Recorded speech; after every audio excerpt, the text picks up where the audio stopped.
우리가 함께 읽은 이제 요한계시록 21장에 있는 이 말씀을 통해서 하나님께서 주시는 은혜를 함께 나누기를 원합니다. 여러분, 이 요한계시록 21장에는 이제 영광스럽게 변화된 성도들의 모습과 또 하나님의 나라, 이 천국의 모습을 기록을 하고 있습니다. 창세기 이후에 죄로 말미암아 타락했던 이 모든 것들과 그 죄의 원인이 되었던 이 마귀와 두 짐승을 이제 심판하게 되면 이 땅의 모든 것은 전혀 다른 모습으로 변화가 되어지는데, 이 요한계시록에는 이렇게 변화되어지는 이 모습을 새 하늘과 새 땅이란 말로 표현을 하게 됩니다.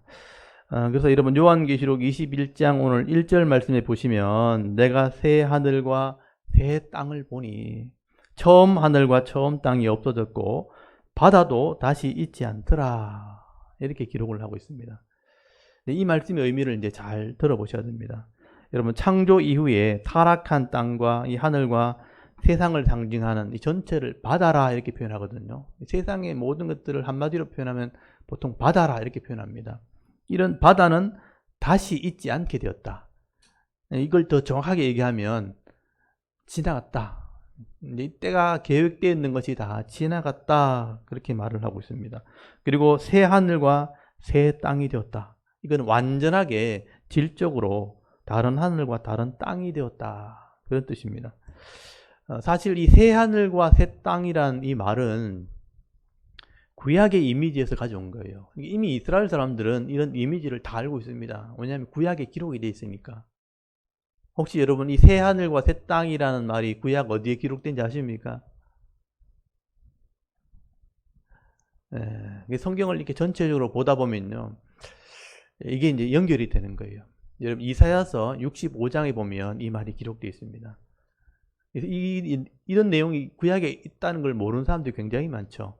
여러분, 이사야서 65장을 한번 펴보십시오. 한번 읽어보셔야 됩니다.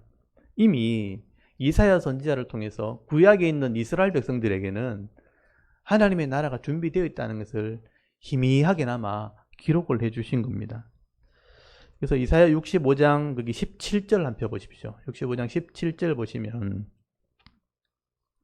이 이사야서만 읽어보면 이게 무슨 말인지 잘 이해가 되지 않지만 요한계시록을 알고 읽어보면 이게 이해가 되어집니다. 거기 65장 17절, 원래 65장부터 이제 하나님의 나라에 대한 설명이 쭉 나오거든요. 주님이 강림하신다는 말로 시작해서 쭉 나오는데, 일단 17장이 새 하늘과 새 땅이 나와요. 17장부터 17절부터 65장 17절부터 마지막 절까지만 한번 읽어보겠습니다. 어떤 내용인가 일단 한번 읽어보시고 요한계시록을 보시면 될 것 같아요. 여러분, 17절부터 25절까지를 한번 같이 읽어봅니다. 시작. 보라, 내가 새 하늘과 새 땅을 창조하나니 이전 것은 기억되거나 마음에 생각나지 아니할 것이라.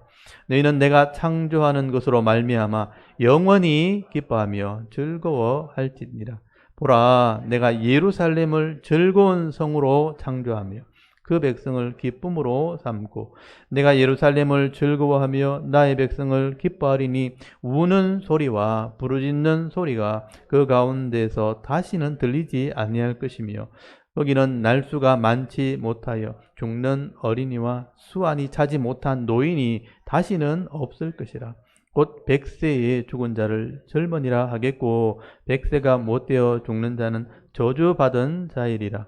그들이 가옥을 건축하고 그 안에 살겠고 포도나무를 심고 열매를 먹을 것이며 그들이 건축한 데에 타인이 살지 아니할 것이며 그들이 심은 것을 타인이 먹지 아니하리니 이는 내 백성의 수완이 나무의 수완과 같겠고 내가 택한 자가 그 손으로 일한 것을 길이 누릴 것이며 그들의 수고가 헛되지 않겠고 그들이 생산한 것이 재난을 당하지 아니하리니 그들은 여호와의 복된 자들의 자손이요 그들의 후손도 그들과 같을 것임이라.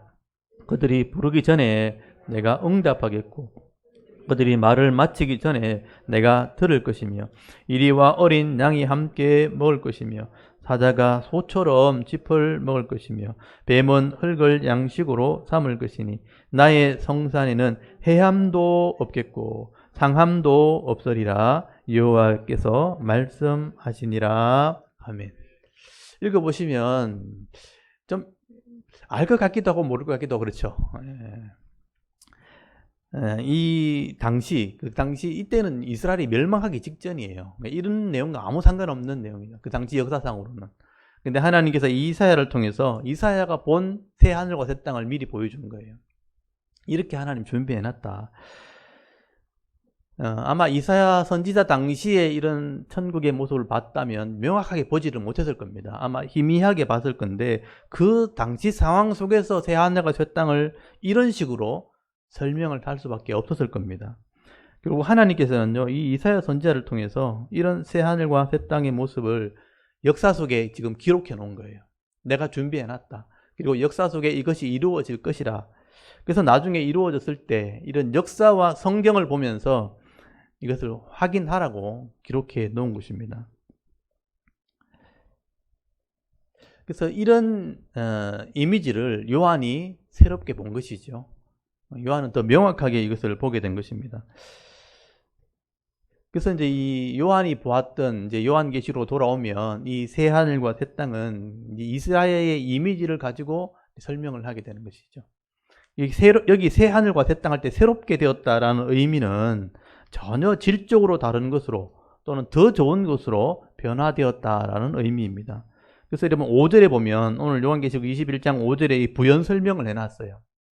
여기 5절을 잘 보시면요. 보좌에 앉으신 이가 하나님이죠. 이르시되 보라 내가 만물을 새롭게 하노라 하시고 또 이르시되 이 말은 신실하고 참되니 기록하라. 그렇게 말씀하죠. 여기 만물을 새롭게 한다는 말을 한번 보십시오. 내가 새 하늘과 새 땅을 보여준다 했는데 만물을 새롭게 한다. 여기 만물은 모든 것이거든요. 모든 것을 내가 새롭게 한다. 그러니까 이 모든 만물이 타락하기 전에 이전의 모습으로 회복된다라는 뜻입니다. 여러분 이 땅은 죄로 말미암아 고통하는 땅이 되어버린 겁니다. 그래서 가시가 나고 엉겅퀴가 생기고 또 저주받은 땅, 메마른 땅, 그런 척박한 그런 땅이 되어버린 거죠.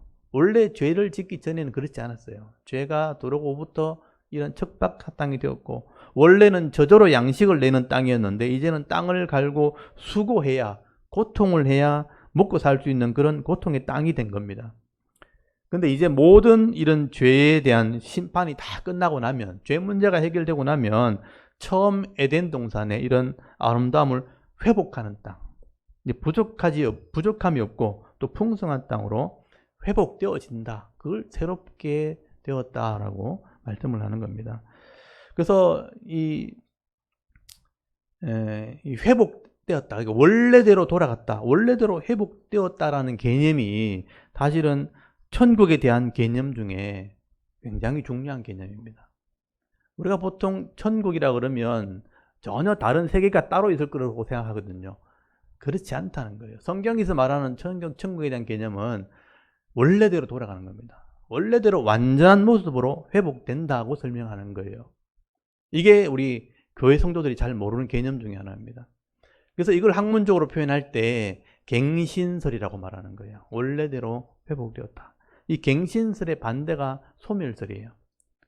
지금 이 땅이 타락하기 때문에 천국과 하나님 나라가 임하면 이건 다 파괴되어지고 없어지게 되어지고 새로운 어떤 모습이 생길 거다고 생각하는 게 소멸설이라는 거예요. 그러나 이렇게 소멸설이 되어지면 하나님이 전능하시지 않게 되는 거예요. 하나님께서 만드신 세계가 타락해버렸고 그것이 없어진다는 것은 하나님이 전능하시지 않는다는 얘기가 되는 거예요. 이 전능성의 문제가 되기 때문에 이 새 하늘과 새 땅은 지금 이 땅이 파괴되고 없어지는 게 아니고 처음 것으로 완전해지는 겁니다. 회복되어지는 겁니다. 그래서 이게 더 성경적인 해석이죠. 저는 이제 갱신설을 믿습니다. 원래대로 하나님께서 돌려놓을 거다. 완전히 회복될 거다. 그래서 이것은 신실하고 참되기 때문에 반드시 이루어진다. 그래서 기록하라는 말을 기록하게 된 거죠. 그래서 22장 5절 거기 끝에 보시면요.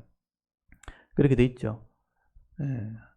이 말은 신실한 것이기 때문에 참됐단 말, 변하지 않는다는 뜻이에요. 그래서 기록해 놓아라. 다 알 수 있도록 기록해라. 그래서 6절 말씀해 보시면 만물을 새롭게 하신 하나님께서 이제 이걸 이루었다. 다 끝났다는 표현을 하게 되는 것입니다. 여기 이루었다는 말을 제가 성경에 3번 나온다고 그랬죠. 기억나십니까?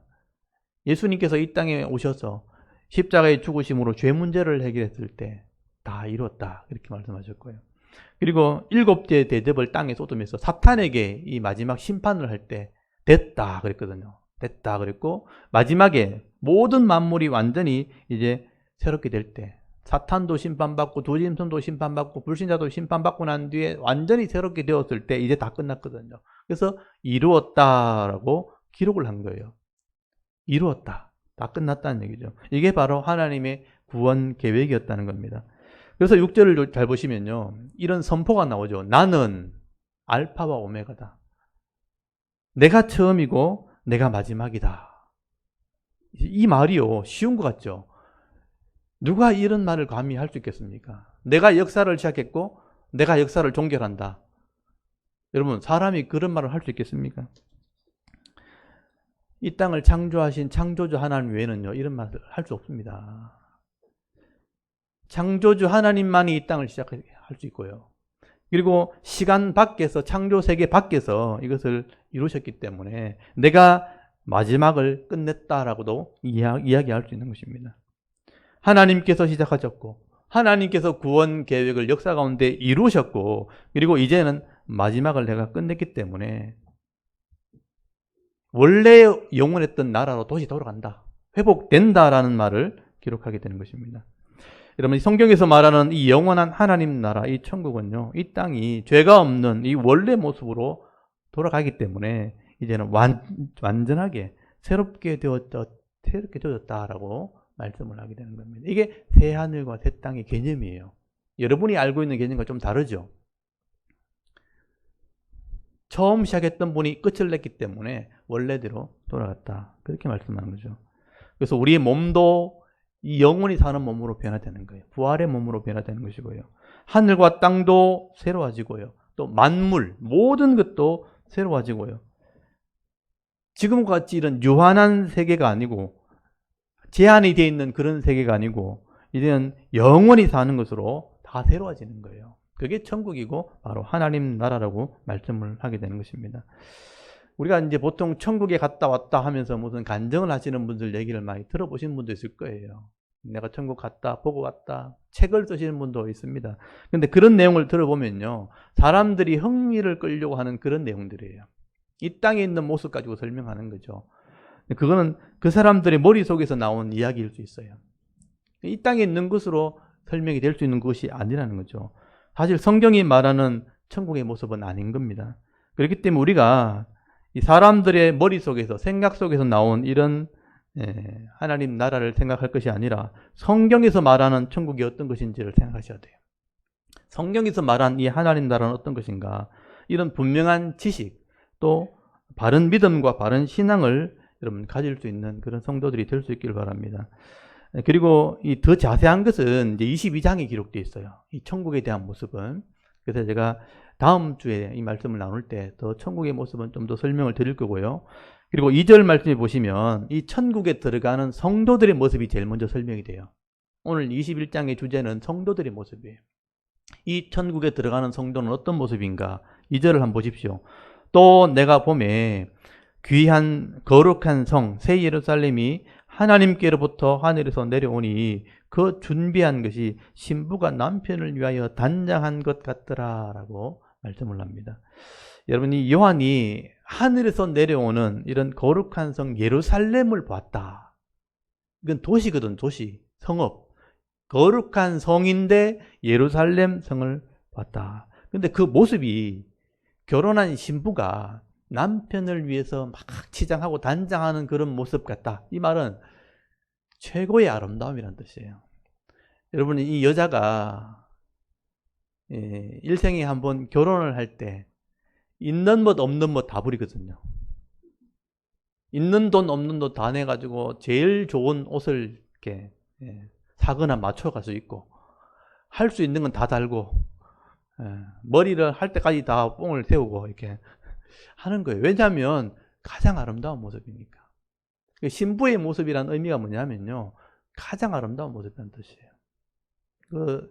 이 거룩한 성 예루살렘이 신랑 앞에서는 신부 같다는 것은 가장 아름다운 모습으로 서게 된다는 것을 말씀하게 되는 거예요. 그래서 이제 이게 요한계시록 19장의 말씀을 나누었던 어린 양의 혼인잔치에 청함받은 신부, 이 교회를 상징하는 겁니다. 근데 교회를 표현하는 것인데 예루살렘 성이란 이미지를 가지고 설명하는 거예요. 이거를 여러분 이해하셔야 되죠. 이게 이스라엘의 문화예요. 이미지를 가지고 본질을 설명하는. 이거를 이해해야 요한계시록을 이해할 수 있는 겁니다. 거룩한 성 예루살렘은 이 땅의 어떤 도시를 말하는 게 아니고요, 예수님을 위해서 이 땅을 수고하고 믿음을 지켰던 그 성도들의 전체 공동체의 모습을 그런 식으로 설명을 하겠다는 것입니다. 다시 말하면 이 땅에 있는 성도들이요, 부활의 몸을 입고 또 온전히 회복되었을 때, 또 완전한 아름다운 모습으로 변화되었을 때 모습을 새 예루살렘 성으로 비유로 지금 소개를 하게 되는 것입니다. 그러므로 이 성도들이 변화된 모습, 이 그림, 이미지를 가지고 설명하는 이 부분을 이제 잘 이해하셔야 돼요. 9절부터 이 모습이 자세히 설명이 되는데, 좀 이따 이제 9절을 설명할 때 이 모습을 좀 더 설명을 하도록 하겠습니다. 하나님께서 먼저 이 성도들이 천국에 들어가게 될 때 어떤 위로를 받게 되는지, 이 성도의 모습은 9절에 설명이 되어 있고요, 어떤 위로를 받게 되어지는지 위로받는 내용을 먼저 설명을 하는데요, 이게 천국에서 받게 되는 성도의 복을 상징하는 겁니다. 우리가 어떤 복을 받게 되는가. 여러분 3절부터 4절까지 보십시오. 이게 박스로 딱 쳐놓으시고, 이게 우리가 받을 복이에요. 여러분이 받게 될 복입니다. 내가 들으니 보좌에서 큰 음성이 나서 이르되, 보라, 하나님의 장막이 사람들과 함께 있으며 하나님이 그들과 함께 계시니 그들은 하나님의 백성이 되고 하나님은 친히 그들과 함께 계셔서 모든 눈물을 그 눈에서 닦아주시니 다시는 사망이 없고 애통한 것이나 곡하는 것이나 아픈 것이 다시 있지 아니하니 처음 것이 다 지나갔음이러라 라고 말씀하죠. 여러분, 천국에서 가장 큰 복이 뭐냐 하면요, 하나님의 장막에, 이 하나님의 장막이라는 것은 이스라엘 개념이고 하나님의 집에 하나님과 함께 거하게 된다는 거예요. 그야말로 진짜 집이죠. 본향이죠. 본향. 우리의 진짜 집에 하나님과 함께 거하게 되는 모습으로 설명을 하게 되는 것입니다. 집에서 부모님과 함께 있는 모습, 원래 고향집, 이런 의미죠. 여러분, 집 나간 아들이 다시 집으로 돌아와 아버지와 함께 할 때 평안하고 기쁘고 안전하듯이 성도들의 돌아오는 모습, 집으로 오는 모습으로 설명을 하게 되는 거죠. 그래서 여기 함께 거한다는 표현이 계속 나오죠. 하나님이 함께 계시고, 여기 함께 계신다는 표현이 장막을 친다는 뜻이거든요. 그러니까 하나님이, 이스라엘 개념으로는 장막이니까 하나님이 장막을 치면 성도들이 함께 그 안에 거하게 될 것이다. 함께 있게 되는 복을 누리게 된다. 그렇게 말씀하죠. 그리고 진짜 주시는 위로가 뭐냐면 눈에서 눈물을 닦아준다는 거예요. 이게 상징적인 의미예요. 여러분, 눈물이라는 것은 이 땅에 있는 모든 고통을 상징하는 겁니다. 여러분, 사람은 이 땅에 태어나면서부터 고통 속으로 들어오는 겁니다. 자녀가 태어나는 것은 기쁜 일이지만 생명이 이 땅에 나오는 것은 고통 안으로 들어오는 겁니다. 고통을 가지고 태어나는 거죠. 그래서 철학을 했던 또 불교를 했던 이 땅에 고통이 있는 곳이라는 것은 공통적으로 얘기하는 거죠. 특히 이거 잘 정리한 것이 불교예요. 이 땅에는 사고가 있다. 사람이 태어나면서 4가지 고통을 겪게 된다. 생로병사죠. 태어나는 고통, 늙어지는 고통, 병드는 고통, 죽어지는 고통. 이 땅에 있는 죄인은 누구도 이 고통을 피할 수 없습니다. 태어나면서 울면서 태어나는 거예요. 처음으로 숨을 쉬니까 고통스럽게 느끼는 겁니다. 그러면서 늙어지는 고통 속에 다 들어가 있잖아요. 공부해야 되죠. 직장 구해야 되죠. 결혼해야 되죠. 먹여 살려야 되죠. 이 늙어지는 고통이 있는 거예요. 늙어지면서 다 해야 될 일이 있어요. 말도 배워야 되고 학문도 배워야 되고 기술도 배워야 되고 사람도 사귀어야 되고, 이게 다 고통이고 고통. 그걸 참아내고 견뎌내야 되는 거죠. 그 넓이가 좀 달라서 그렇지. 많이 고통한 사람은 또 많이 또 누리게 되고, 또 하기 싫어서 귀찮은 사람들은 또 그 귀찮은 대로 조금 누리게 살아가는, 그게 다 고통이에요. 그런데 또 병들어지는 고통이 있는 거예요. 다 견디다 못해 병이 들고 마음도 병들고 몸도 병들고 이 고통 속에 사는 겁니다. 그러다 견디다 안 되면 포기하면 죽는 거예요. 이 죽는 고통인 거죠. 그래서 울면서 죽는 겁니다. 죄인들은 이 고통을 벗어날 수 없습니다. 근데 천국에 가면 하나님 나라에 들어갔을 때 이 모든 고통, 상징하는 눈물을 닦아주시게 된다는 것은 위로를 받는다는 의미가 되는 겁니다. 그래서 그곳에는 이 땅에 있는 그런 고통은 없다. 이런 죄로 말미암아 어떤 고통 더 이상 없게 될 거다. 그래서 사망이 없다는 거죠. 이게 한 절로 기록되어 있지만 이 의미는 굉장히 큰 겁니다. 여러분 거기 21장 4절 보십시오. 모든 눈물을 그 눈에 닦아주시되 다시는 사망이 없다는 거예요. 죽음이 없어집니다. 그 다음에 애통하는 게 뭐냐 하면 슬픔이 없게 될 거다.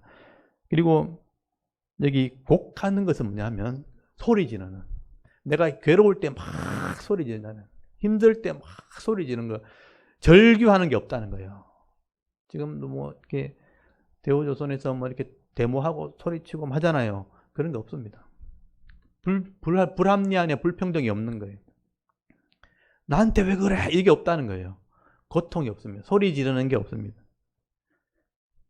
그 다음에 아픈 게 없다. 이 아픈 거는 고통이라는 의미인데 사실은 수고라는 의미, 손으로 하는 수고, 막 내가 애써야 되고 고통해야 되고 이게 없어요. 그게 없어지게 될 것이다. 이 모든 것은 다 지나간다. 하나님의 때에 다 지나가고 하나님 나라 참 안식이 임하게 될 거다. 여러분 이런 것이 다 없어지게 될 때 내게 주신 기업을 온전함을 회복하는 거예요. 그래서 성도는 참 안식을 누리게 된다. 근데 이 복을 누가 받을 수 있느냐? 이 땅에 있는 동안 이기는 자가 이 복을 받게 될 것이다. 여기 이기는 자란 말을 잘 해석해야 돼. 이거 잘못 해석해서 이단된 사람 많습니다. 7절에 보면 이기는 자, 이것들을 상속으로 받게 되는데 나는 그들의 하나님이 되고 그들은 내 아들이 된다. 이 아들이라는 표현이 상속권 때문에 그렇거든요. 상속권 때문에 아들이라는 표현을 쓰게 되죠. 우리가 이 땅에서 믿음을 지킬 때 하나님 변하지 않는 말씀을 받아들이고 순종할 때 하나님의 기준이죠. 그 말씀을 믿고 순종할 때 이 복의 상속자가 되어진다는 것입니다. 이 믿음을 가지는 사람을 이긴 자라는 표현을 쓰게 되죠. 이기는 자라는 말은 믿음을 가진 자를 말하는 거예요. 그래서 이 요한이요 이미 설명을 해놨어요. 요한 1서에 보면 이걸 기록해놨습니다. 요한 1서 5장 4절에서 5절까지 보면요, 무릇 하나님께로부터 난 자마다 세상을 이기느니라 그랬어요. 세상을 이기는 승리는 이것이니 우리의 믿음이니라. 예수께서 하나님의 아들이심을 믿는 자가 아니면 세상을 이기는 자가 누구냐라고 기록되어 있어요. 요한계시록을 기록한 사람이 요한이죠. 그 요한이 요한 1서에 이기는 자가 누군지를 써놨어요. 한번 보시겠어요? 요한 1서 5장을 한번 펴보십시오. 조금만 앞으로 가면 나오는데 요한 1서 5장 4절 5절 제가 읽어드렸지만 여러분이 직접 한번 눈으로 확인해 보시고 줄을 쳐놓으시기 바랍니다. 요한 1서 5장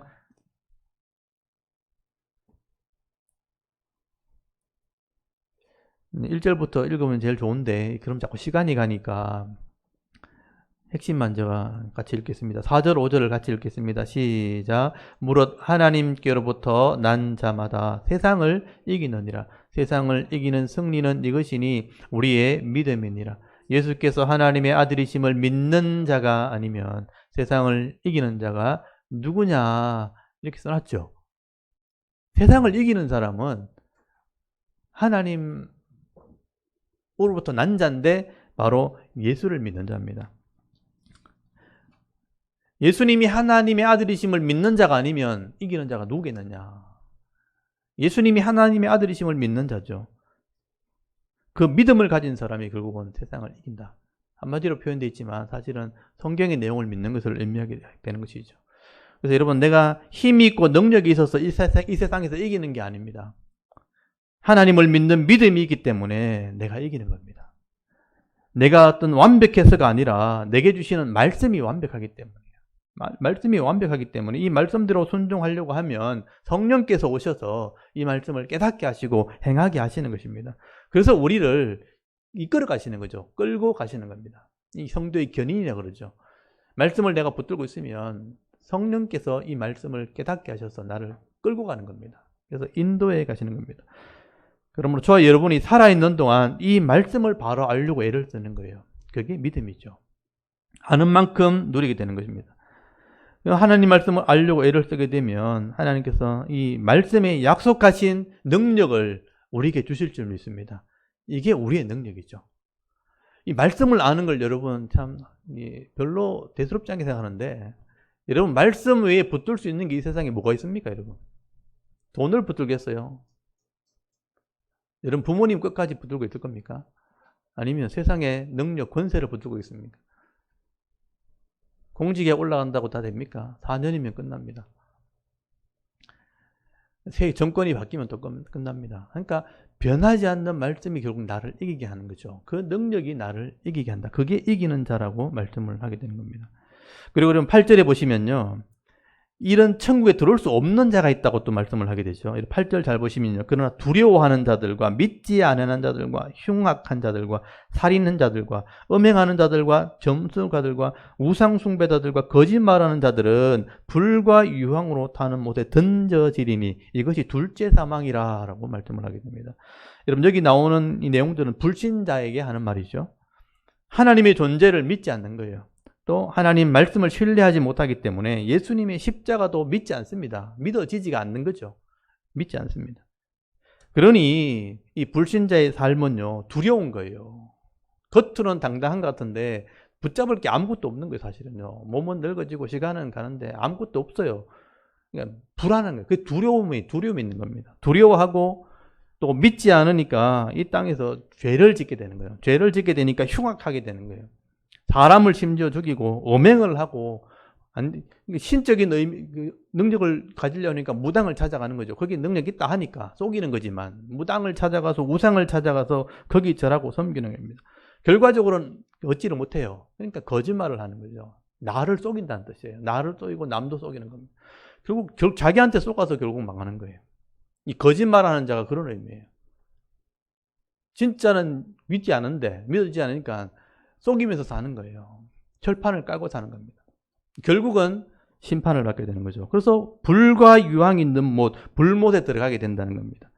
육신도 죽고 영혼이 죽으니까 이걸 둘째 사망이라고 얘기하는 거예요. 이 불신자들은 천국의 안식을 누리지 못합니다. 불못에 들어가게 될 것이다. 오늘 저와 여러분 이 하나님 말씀을 통해서 이 바른 믿음만 가지기를 원한다면 절대로 이런 곳에 들어가지 않습니다. 믿음을 가지면 되죠. 바른 믿음을 가지면 이런 둘째 사망의 권세가 여러분을 주장하지 못합니다. 여러분 잠언서 8장 17절에 보면요, 나를 사랑하는 자들이 나의 사랑을 입으며 나를 간절히 찾는 자가 나를 만날 것이니라 라고 말씀하죠. 오늘 저 여러분이 이 땅에 있는 동안 하나님을 사랑하시고요, 이 말씀을 사랑하시면 돼요. 나를 사랑하는 자들이 나의 사랑을 입게 되어지고 나를 간절히 찾는 자가 되면, 이 말씀을 따라 순종하려고 하는 사람이 된다면 이 천국 백성으로 살아가게 되는 것이죠. 천국도 보장이 되어 있지만 이 땅에서도 복을 받으며 살아가는 그런 성도가 되는 거죠. 우리 샤론교회 성도들은 말씀을 사랑해서 모인 성도들로 제가 믿습니다. 그래서 이 은혜 누리시고 이 땅에 있는 동안 이런 믿음으로 승리하는 귀한 성도들이 되실 수 있기를 바랍니다. 그리고 여러분 9절부터 보시면 단락이 완전히 나눠지게 되죠. 이제 천국에 들어갈 성도의 모습을 본격적으로 소개하는 겁니다. 이 9절부터 제가 아까 설명한다고 그랬죠. 9절부터는 성도들의 모습이에요. 그래서 전혀 앞의 내용과 다른 것입니다. 지금 앞에까지는 성도의 위로하는 장면을 기록했다면 이제는 성도들의 모습, 여러분의 진짜 미래의 모습을 이미지로 설명을 하게 되는 겁니다. 제가 이제 이미지니까 이미지를 준비했는데 지금 준비해놓고 또 이렇게 설교만 계속하면 못 보여드릴 것 같아가지고 좀 보여드리도록 하겠습니다. 이미지를 잠깐만 한번 보여드리겠습니다. 이 요한계시록 도표, 제가 1장부터 전체를 다 집어넣었는데요. 여러분은 이게 좀 이제 많이 보셨기 때문에 좀 익숙하실 거예요. 이제 이걸 전체를 잘 보시고 이제 기억하실지 모르겠는데 1장은 요한이 본 것, 2장, 3장은 이제 있는 일, 7교회의 모습, 그다음 4장, 5장은 천상 예배, 그다음 6장부터 장차될 일이 기록됐어요. 그래서 6장부터 22장까지 전체가 장차될 일인데 여기 빨갛게 1번 네가 본 것, 이제 있는 것, 장차될 일 세 가지가 기록됐다고 제가 말씀드렸거든요. 그 장차될 일 중에 이제 7인이 지나가고 땅에 많은 재앙이 일어나고 일곱 인이 나오면 일곱 나팔이 나오는데 마지막 일곱 나팔이 이제 종말이 되는 거죠. 그리고 일곱 나팔 전에 세 가지 화가 있죠. 첫 번째 화는 불신자가 마지막 돌아오는 기회, 5달 동안 황충이 고통을 주는 것. 두 번째 화는 유대인들이 거기 돌아오는 것. 세 번째 화가 마지막 나팔.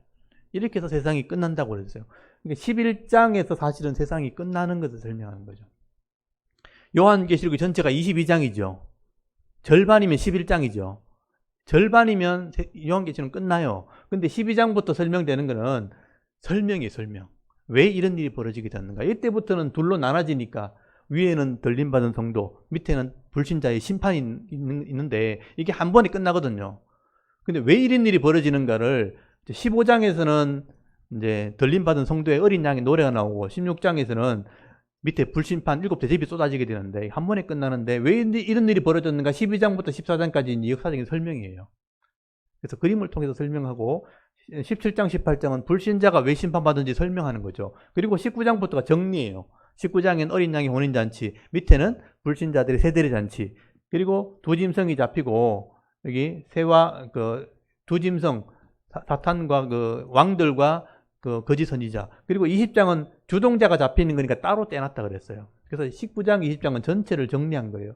그리고 오늘 21장이 이제 천국의 모습과 어린 양의 그 혼인잔치를 예비한 신부의 모습, 그러니까 예루살렘 성으로 표현한다. 성도의 모습을 설명하고 22장이 천국의 모습을 설명한 거예요. 이렇게 하면 충분히 이해되시죠? 이 구조가 굉장히 중요해요. 이 구조를 알고 읽어야 된다는 거죠.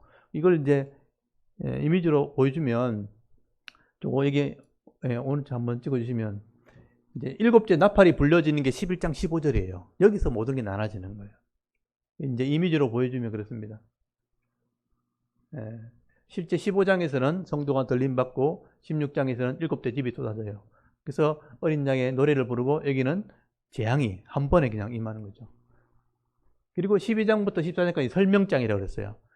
해를 입은 한 여인이 이스라엘이 메시아를 출산하게 되면 용이 그것을 죽이려 했는데 성천해버리고 십자가를 성천해버리고 남은 신약교회가 저기서 고통을 받는데 하나님 보호하신다. 그리고 영적인 전쟁, 이 왕과 거짓 선지자들이 계속 미혹하게 되는 그게 오늘 종말의 모습이죠. 그리고 주님이 오시면 성도를 데려가는 거다. 그래서 들림 받는 거다라고 설명을 하는 거예요. 그 다음에 16장에 대접이 쏟아진 이유는 17장에 엄녀의 심판을 통해서 보여주죠. 엄녀가 불신자인데 마귀를 타고 있는 것 같지만 결국은 다 마귀에게 이용당하고 죽게 되는 거다. 그리고 마지막에는 이렇게 불로 심판받고 전쟁으로 끝나는 거다 하는 설명을 하는 거죠. 그 다음에 19장에 성도는 어린 양의 혼인잔치에 들림받게 되어지고 불신자는 주님이 백마를 타고 나타나서 심판하는 모습인데 말씀의 검으로 심판해서 결국은 불못에 던져지게 되는 거다. 이게 두 짐승이 들어가고 결국 마귀도 들어가게 되는데 요거는 따로 설명을 한 거죠. 그게 20장의 설명이죠. 그리고 이제 20장에서 마귀가 들어가고 불신자들은 백보자 심판에서 다 심판을 받아서 행위에 기록된 대로 심판을 받아 불못에 들어가면 불신자가 다 심판을 받게 되죠. 이게 이제 새하늘과 새 땅, 오늘 말씀이죠. 그래서 새하늘과 새 땅, 거룩한 성 예루살렘은 이런 모습이다. 그게 9절, 오늘 21장 9절에 나오는 얘기예요. 거룩한 성 새 예루살렘인데 모양이 이래요. 정육면체예요. 글로 읽으면 이게 구분이 잘 안 되죠. 정육면체를 설명하고 있어요. 근데 그 모양이 보석으로 다 치장이 되어 있다는 거예요. 이게 예루살렘 성이다 이렇게 설명해요. 근데 이게 교회를 상징하는 것이라는 의미예요. 이걸 이해해야 되는 겁니다. 이게 뭘까 하는 것을 이해하는 거죠. 그래서 여러분 오늘 9절 한번 보십시오. 21장 9절에 이 대접을 가진 7천사 중에 하나가 이제 이걸 보여줘요. 오라 그래요. 내가 신부 어린 양의 아내를 보여준다는 거예요. 여러분 어린 양의 아내는 분명히 우리가 이제 알고 있잖아요. 요한계시록 19장에서 어린 양의 혼인잔치에 예비된 신부가 있었잖아요. 그게 성도를 상징하거든요. 그런데 예루살렘 성이라 그래놓고 어린 양의 아내라는 거예요. 이 얘기는 예루살렘 성을 이 교회의 모습으로 설명하겠다는 것입니다. 요건 이해되시죠? 네. 그래서 이제 구절을 이해하고 나면 어린 양의 신부, 이 안에 이 성도를 설명하겠다. 그리고 10절을 한번 보십시오. 성령이 나를 데리고 크고 높은 산에 올라가 하늘로부터 하나님께로부터 하늘에서 내려오는 거룩한 성 예루살렘이에요. 이게 어린 양의 아내, 신부예요. 하늘에서 내려오는 거니까 천상의 모습이죠. 여러분, 이 거룩한 성 예루살렘은 구약과 신약 교회를 상징하는 모양입니다. 그래서 성도들이라는 것을 여러분 이해를 하셔야 되죠. 그래서 이 예루살렘 성을 설명할 때 12라는 숫자로 계속 설명을 하게 되는 거죠. 여기서 숫자가 나오는 거예요. 여러분, 12라는 숫자는 교회의 숫자랍니다. 구약에서부터 계속 해왔던 것이죠. 교회의 숫자입니다. 그래서 12절에 보시면, 그래서 오늘 10이라는 숫자인데 12절에 보시면 여기 12진주 문이 있다라고 설명하죠. 이 성곽의 뺑 돌아가면서 3개씩, 사면에 3개씩 문이 있는데 12개의 문이 있다고 설명을 하고 있어요. 근데 그 문에 이름이 다 기록되어 있는데 12절 중간에 보십시오. 문 위에 이름이 써 있는데 이스라엘 12자손, 12지파의 이름이 기록되어 있어요. 이 구약을 상징하는 것이죠. 그리고 동쪽에 3개, 서쪽에 4개, 남쪽에 북쪽에 3개씩 있으니까 3, 4, 12, 12개죠. 사방에 문이 있다는 거예요. 14절에 그 성의 그 성곽의 기초석, 이 밑에 기초 돌이 있는데 그 돌 위에 또 이름이 있는데 어린 양의 12사도의 이름, 어린 양은 예수님이고 예수님의 사도들의 이름이 기록되어 있어요. 12사도의 이름. 이것도 신약교회를 상징하게 되는 것입니다. 여러분, 이 새 예루살렘 성은 12문, 12기초석, 또 그 위에 이름들이 기록되어 있는데 12지파, 12제자의 이름. 다 10이라는 숫자로 기록되어 있죠. 이 교회를 상징하는 것입니다. 그리고 그 크기를 설명하게 되는데 16절에 보시면요. 그 성이 네모 반듯하다 그랬으니까 정사각형이죠. 길이, 넓이, 높이가 똑같아요. 왜냐하면 정육면체니까. 길이, 넓이, 높이가 똑같았죠. 똑같은데 그 한 변의 길이가, 한쪽의 길이가, 여기 12,000 스타디온이라고 되어 있어요. 12,000 스타디온이 12 곱하기 1000이에요. 12 곱하기 1000. 이것도 10이라는 숫자에서 나온 거예요. 그리고 그 성곽의 두께를 설명해요. 두께. 거기 보시면 17절에 나오는 성곽을 측량했다고 되어 있는데 여기 성곽의 두께를 말하는 거예요. 두께가 144규빗이라고 되어 있어요. 144규빗은 12 곱하기 10이에요. 12 곱하기 12. 12를 2개가 나오죠. 12 곱하기 12. 결국 이 예루살렘 설명하는 게 12하고 1000밖에 없어요. 예루살렘 성을 설명하면서 10이라는 숫자와 1000이라는 숫자를 가지고 설명을 하는데 이 구약교회와 신약교회는 1000, 셀 수 없이 많다 이런 의미예요. 굉장히 많다. 그 규모니까 굉장히 많다. 그래서 요한계시록에 나오는 숫자는요, 아무렇게나 사용되는 숫자가 아닙니다. 요한계시록은 딱 그거밖에 없어요. 7, 그리고 6, 그리고 12, 1000 여기밖에 없어요. 7이라는 숫자를 계속 반복하죠. 7 교회, 7 인, 7 나팔, 7 대접이죠. 하나님의 숫자예요. 7이라는 게. 6은 사탄의 숫자입니다. 그리고 12는 교회의 숫자예요. 그리고 1000이라는 건 무한대, 굉장히 많다는 숫자예요. 그래서 이 숫자만 계속 나열하고 있죠. 12와 1000을 나열하는 것은 교회가 굉장히 많다라는 개념이 되는 것입니다. 그리고 이 성도의 모습이 얼마나 아름다운지를 설명하게 되는데 18절부터는 이 성도의 아름다움이죠. 그 성곽은 벽옥으로 쌓였고요. 그 성은 정금인데 맑은 유리 같다라고 표현하고 있습니다. 이 벽옥은 온갖 가지 보석을 말해요. 그리고 정금은 순금, 그리고 유리. 여기서는 유리라고 됐지만 그 당시에 유리, 이게 맑은 돌이란 뜻인데 지금 우리가 있는 그 유리가 아닙니다. 그것도 보석을 말하는 거예요. 일단 성곽은 전체가 보석으로 이루어져 있다. 그리고 11절에 보시면 하나님의 영광이 있어 그 성에 빛이 있다고 되어 있어요. 그 성에 빛이 있는데 지극히 귀한 보석 같고 벽옥과 수정같이 맑다고 되어 있어요. 이 보석에 빛이 난다는 거죠. 그래서 여러분 19절에 보시면 이 신약교회를 상징하는 이 12기초석에는요 12가지 이름이 나옵니다.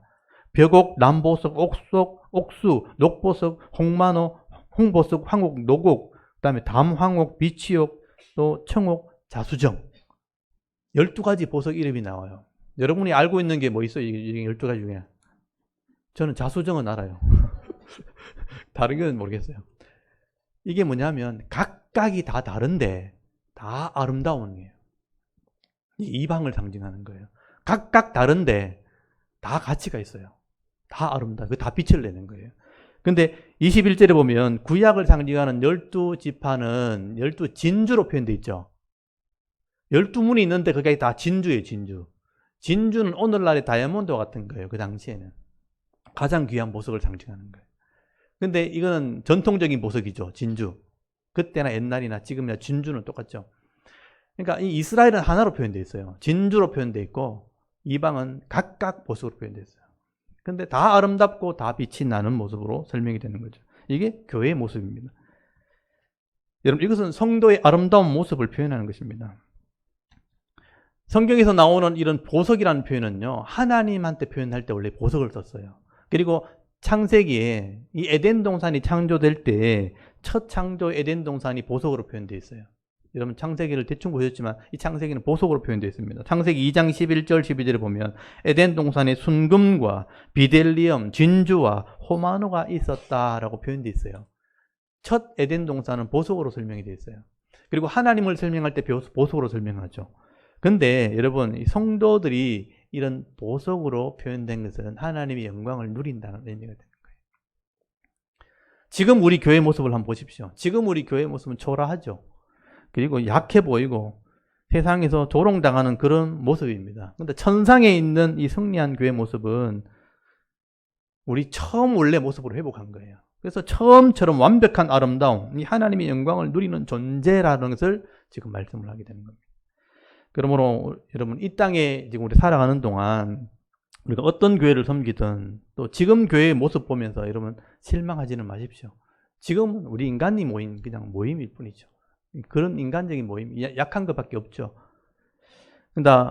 그러나 우리가 이 미래에 대한 이 천국의 모습을 보셔야 되는 거죠. 우리의 영광의 모습을 보시면서 우리가 이제 인내해야 되는 겁니다. 지금은 이렇게 연약한 존재지만, 나약한 존재지만, 부족한 사람들이 모였기 때문에 약해 보이지만, 우리 천상의 모습은 완벽하게 회복될 거다. 아름다움으로 회복될 거다. 그래서 우리가 해야 될 일이 있다면 하나님이 인정하실 수 있는 또 하나님이 원하시는 이런 바른 교회를 만들어 나가는 그런 믿음 있는 성도가 되어야 되는 겁니다. 오늘 저와 여러분이 그 일을 해야 되는 거죠. 이 땅에 있는 동안 그런 바른 교회를 만들려고 애를 쓰는 그런 성도들이 다 되실 수 있기를 바랍니다. 그리고 이 성도들이 하나님을 대면하고 이제 하나님과 함께 거하는 모습을 이제 성읍 안에 있는 성전의 모습으로, 성전의 이미지로 설명을 하게 됩니다.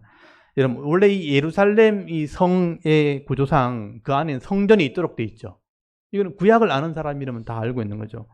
근데 성전의 그 성읍 예루살렘 성 안에 있어야 될 성전이 안 보이는 거예요. 요한이 보니까 오늘 21장에 성전이 보이지 않는다. 그 대신 그 성전이 하나님과 어린 양의 성전이다. 그렇게 설명을 합니다. 그래서 구약에 보면 왜 이렇게 예루살렘 성을 강조했고 그 안에 성전을 왜 그렇게 강조했는지를 알 수 있는 거죠. 그게 그림자인 거예요. 그 이미지를 가지고 지금 천국을 설명하는 거죠. 성도와 하나님을 설명을 하게 되는 것입니다. 그래서 이 성전에 성도들이 들어가서 하나님을 만나게 될 때 인생의 문제가 해결되거든요. 그래서 이 땅에서 하나님을 만나는 것이 복이 되는 것인데 이 성전이 성도와 함께하는 모습으로 이제 하나님의 영광을 누리는 것으로 설명하게 되는 것입니다. 여러분 23절에 보시면요. 하나님이 빛이 되고 예수님이 등불이 되어서 우리를 비치게 된다라고 설명을 하게 됩니다. 여기 23절 한번 보십시오. 그 성에는 해와 달이 비침이 쓸데없고 이제는 하나님의 영광이 비치고 어린 양이 그 등불이 되어서 우리를 비춘다라고 설명을 하죠. 그리고 이 땅에 있는 만국 모든 나라가 또 왕들이 자기 영광을 가지고 그 성전으로 들어가는 모습을 설명합니다. 이게 이제 하나님을 만나는 모습이죠. 그게 26절에 보면 사람들이 만국의 영광과 종기를 가지고 그리로 들어가겠고라고 설명을 합니다. 여러분 여기 보시면 모든 성도들이 이 땅에 수고했던 내 수고가 영광이 된 거예요. 영광이 되어서 각 사람이 자기 영광을 가지고 하나님께 나가는 겁니다. 여러분 이게 우리의 자랑거리가 되는 겁니다. 그래서 여러분 24절 말씀해 보시면 자기 영광을 가지고 그리로 들어간다고 말씀하는데 내가 수고한 영광 이걸 내가 막 자랑하는 거예요. 이건 내가 한 거니까 나만 아는 거죠. 내가 누렸던 영광을 가지고 하나님 앞에 나가는데 이걸 막 드러내고 선전하고 자랑한다. 그리고 성전에 들어간다라고 설명합니다. 이게 빛으로 표현된 거죠. 아마 내가 이 땅에서 전도했던 사람들, 내가 수고했던 또 섬겼던 사람들, 남몰래 도와줬던 사람들, 이게 다 내 영광이죠. 내가 하나님의 영광을 위해서 믿음으로 헌신했던 그 열매들이 내 영광으로 나타나게 되어지는 것입니다. 이게 내 자랑거리입니다. 그래서 예수님께서 그랬잖아요. 이 땅의 보화를 쌓는 게 아니고 하늘의 보화를 쌓아두라. 이 의미가 그런 의미인 거예요. 오른손이 하는 걸 왼손이 모르게 하라는 거죠. 왜냐하면 이 땅에서 다 영광 받아버리면 이미 상을 받아버린 거기 때문에 하나님만 아는 영광이 있다. 엄밀히 보시는 네 하나님께 하는 거다 하는 게 내가 자랑할 영광이 있다는 거예요. 이 땅에 수고했던 것들, 이 땅에서 내가 남몰래 섬겼던 것들, 이게 내 자랑으로 영광으로 드러나게 되는 겁니다. 그걸 가지고 왕처럼 들어가는 거예요. 그건 누구도 빼앗을 수 없는 거죠. 내 영광이죠. 내가 섬겼던 이런 이 땅에서의 섬김, 가정에서, 직장에서, 교회에서 내가 섬겼던 이 모습들이 이제 별처럼 빛나게 되기 때문에 이때 모든 사람들이 보면서 박수를 보내는 거죠. 이 영광을 돌려보내는 겁니다. 그래서 모든 성도들이 이제 하나님 앞과 천군 천사들 앞에서 칭찬과 영광을 얻게 되어지는 것입니다. 근데 27절에도 보면요. 이런 사람도 절대로 들어갈 수 없다라고 설명이 되어 있어요. 마지막이죠. 이런 사람들은 이 영광 못 누린다. 무엇이든지 속된 것이나 가증한 일 또는 거짓말하는 자는 결코 그리로 들어가지 못하되 오직 어린 양의 생명책에 기록된 자들만 들어가리라 라고 말씀을 합니다. 여기 보시면 속된 것이라는 건 더러운 것이라는 뜻이고요. 가증한 것, 또 거짓말하는 것, 속이는 자, 그러니까 투명하지 못한 자, 이런 사람들이죠. 이런 사람들은 결국은 이 영광을 누리지 못하게 될 것이라. 하나님을 믿지 못하고 말씀을 무시하고 불순종했던 이런 불신자들은요, 절대로 하나님 나라에 들어갈 수 없습니다.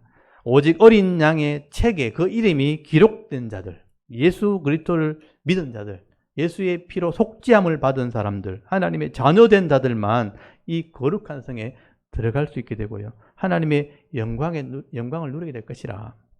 그래서 거기서 칭찬과 명성을 얻게 되어지는 것입니다. 여러분, 이게 이제 그 당시 요한이 보았던 이런 천국의 모습과 성도들의 모습을 설명한 겁니다. 여러분, 들어보시니까 좀 이해가 되십니까? 어렵습니까? 이걸 너무 잘못되게 오해하고 가르친 사람들이 너무 많기 때문에 제가 단순하게 지금 설명을 드린 거예요. 제가 깨닫게 된 부분을 좀 설명을 드린 것이죠. 여러분, 이 설명을 여러분이 지금 수준에 더 들어보시면 여러분이 이해할 수만큼 이해할 거예요. 저는 이제 성경 전체를 보면서, 역사를 보면서, 앞으로 되어진 일들을 바라보면서 제 나름대로 이해한 부분들이에요. 이걸 깨닫는 사람들은 삶을 보면 알 수 있어요. 깨닫지 못한 사람도 이런 깨달음이 없기 때문에 그냥 이 땅에 관심이 있는 거죠. 근데 진짜 이 깨달은 사람들은 하늘에 소망이 있는 사람들. 사는 게 달라요. 이 땅에 그 어차피 지나가는 것들이에요. 그러니까 할 수 있을 만큼만 하면 되는 거예요. 목숨 걸고 할 필요가 없는 게 사실. 할 수 있을 만큼 하는 거예요. 내게 주신 구역이 다 있어요. 내게 주신 것이 다 있는 거죠. 그걸 잘 관리하면 되는 거예요. 그걸 지나쳐도 힘들고요. 안 하면 게을러지는 거예요. 잃어버리는 거예요. 그래서 내 구역을 잘 아는 것, 내가 영역이 어디까지인지 아는 것이 지혜라고, 지혜. 그걸 잘 관리하는 것이 여러분의 믿음인데 이게 힘들다. 분명히 여러분에게 문제가 있는 겁니다. 잘 생각하셔야 됩니다. 내 가정, 직장, 내 섬기는 교회, 이게 내 바운더리인데 이 안에서 너무 힘들다. 분명히 문제가 있는 겁니다. 그게 행복해야 되는 겁니다.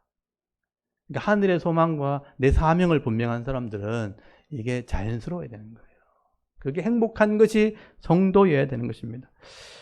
그래서 오늘도 제가 깨달은 만큼 지금 기본적인 것만 제가 설명을 드렸지만 여러분 말씀의 원리를 따라서 이 말씀을 계속 여러분이 개인적으로 묵상하신다면 여러분이 성령께서 여러분에게 더 깊은 은혜를 깨닫게 하실 겁니다. 여러분이 말씀을 아는 만큼 이게 더 확실하게 깨달아지면 소망과 믿음으로 와지는 것이죠.